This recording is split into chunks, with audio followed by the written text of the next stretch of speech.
On l'appelle le village des Orangers. Dressé dans la plaine sicilienne, près de la ville de Mineo, ces rangées de maisons préfabriquées ont hébergé un temps le personnel d'une base militaire américaine. Cerclé de barbelés, le lotissement est devenu le plus grand centre de réfugiés et demandeurs d'asile d'Europe. On pourrait presque croire que c'est un centre de vacances, mais on sait qu'il y a eu ici jusqu'à 4000 réfugiés. Et le Cara de Mineo est aussi au cœur d'un énorme scandale de corruption. Mise en cause dans l'enquête qui a mené l'an dernier au démantèlement partiel du réseau mafieux Mafia Capitale, le centre est placé sous administration judiciaire. La coopérative d'entreprises privées chargée de la gestion du Cara est accusée d'être liée à la mafia romaine et d'avoir obtenu de façon illicite le contrat de 100 millions d'euros destiné au fonctionnement du centre. Des fonds de surcroît en partie détournés au détriment des demandeurs d'asile. Comme beaucoup de ceux que nous croisons ici, ce n'est pas de cela que veut parler David, arrivé de Côte d'Ivoire il y a 3 mois. La sécurité qu'il a trouvée à Mineo compte plus que tout, dit-il. Au pays, j'ai plus de parents. Mon père, j'ai reconnu qu'il a été égorgé devant moi comme un poulet de sacrifice. Bon, en fait, je ne vais pas trop parler de ça, sinon ça... Voilà, donc c'est passé. Si demain, du jour au lendemain, on me ramène, que sera mon sort?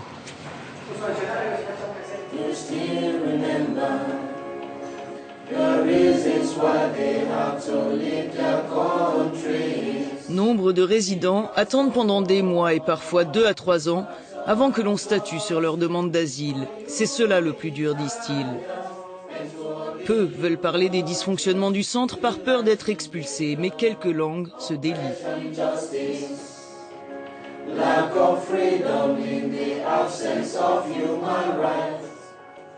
Ils m'ont sauvé en Méditerranée, oui, c'est vrai. Mais l'argent qu'ils nous donnent, ce n'est pas ce qu'ils sont censés nous verser. C'est 1,50 € au lieu de 2,50 €. Et ils nous donnent du riz tous les jours. Moi, la question que je me pose, c'est pourquoi ils mettent autant de temps à nous fournir des papiers? Pourquoi? On attend année après année, tout ce temps, et on n'a pas de travail, rien. 35 € par jour et par demandeur d'asile, dont 2,50 € d'argent de poche. C'est le montant alloué par l'État à la coopérative qui gère le centre pour fournir logement, nourriture, suivi psychologique et médical et cours d'italien. Mais dans les faits, la réalité est tout autre, nous disent les demandeurs d'asile hors caméra. Nous avons rendez-vous avec le procureur chargé de l'enquête sur la gestion du centre de Mineo. Il reste encore de nombreuses zones d'ombre à élucider, dit-il. Nous avons prouvé que beaucoup de ces immigrés, bien qu'ils soient partis de la structure, y sont toujours répertoriés. Et donc des sommes énormes ont été allouées pour des prestations qui n'ont pas été effectuées.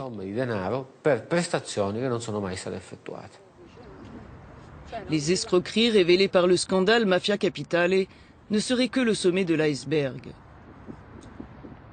Selon le juge Cantone, patron de l'autorité nationale anticorruption à Rome, le phénomène gangrène toute l'Italie. On continue de travailler sur des affaires en Campanie. Par exemple, l'enquête menée à Naples a montré que des propriétaires de centres détournaient ce qu'on appelle l'argent de poche des demandeurs d'asile. L'argent qui devait être versé chaque jour aux migrants était utilisé à des fins personnelles. Nous partons pour Naples, en Campanie. Venu de Côte d'Ivoire il y a plus d'1 an, Clément attend toujours son statut de réfugié. L'été dernier, avec d'autres demandeurs d'asile, il a dénoncé les conditions dans lesquelles ils étaient hébergés. Surpeuplement, insalubrité, services inexistants, les images tournées par les résidents de la Villa Angela ont fait scandale. Leur révolte leur valut d'être jetés à la rue. Après 1 mois de bataille et l'aide de l'association antiraciste Tre Febbraio, le groupe a été relogé dans des structures d'accueil décentes. Mais Clément continue à se battre aux côtés des militants italiens. Son sort s'est amélioré, mais les abus continuent dans de nombreuses structures d'accueil, dit-il. Je me suis rendu dans des centres d'autres amis, mais ce n'est pas la peine. D'autres par terre. Les habits, ça se traîne par terre. Il n'y a pas de l'eau chaude pour se laver. Ils sont là comme ça, ils sentent. Ils n'ont rien. Donc, ils ne peuvent pas parler parce que s'ils parlent, ils vont les mettre dehors. Donc la situation n'a pas changé du tout. Nous n'avons pas pu accéder au centre en question. Mais les images transmises par des demandeurs d'asile en disent long.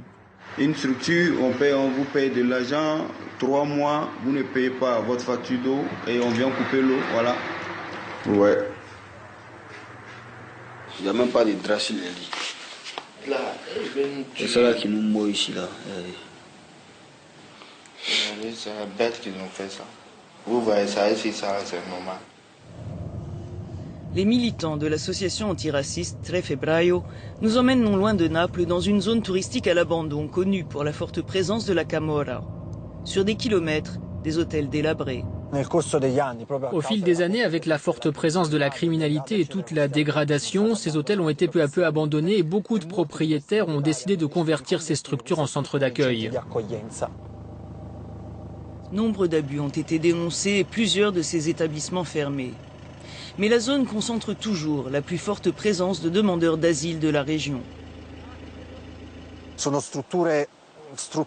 sont des structures faites pour recevoir peu de gens et ils les remplissent le plus possible.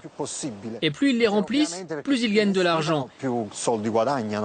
Et beaucoup de services qui devraient être fournis souvent ne le sont pas et ils gagnent aussi sur les services qui ne sont pas dispensés aux immigrés.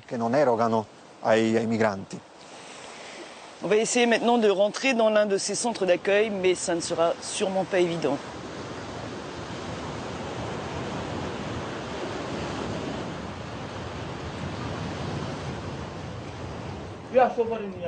À force de persuasion, un groupe de demandeurs d'asile accepte de nous parler.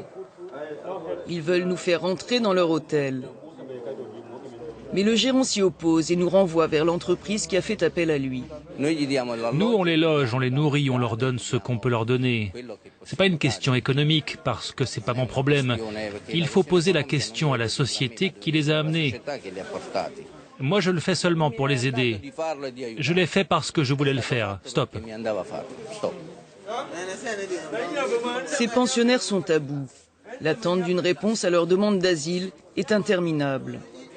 Officiellement, les préfectures n'arrivent pas à faire face au nombre, mais beaucoup accusent aussi certains fonctionnaires et gestionnaires de centres de tirer profit de ces délais. Tous les jours, c'est dur. On est 103 personnes ici. Il n'y en a que 3 qui ont reçu des papiers. Pourquoi? Pourquoi? On est ici depuis 1 an et 7 mois sans nos papiers. Comment ça se fait? Ils font tous du business sur notre dos ici. Ils n'ont rien à faire de nos problèmes de santé, d'argent, de travail. Tout est bloqué ici. Et nous, on est là, dans l'obscurité.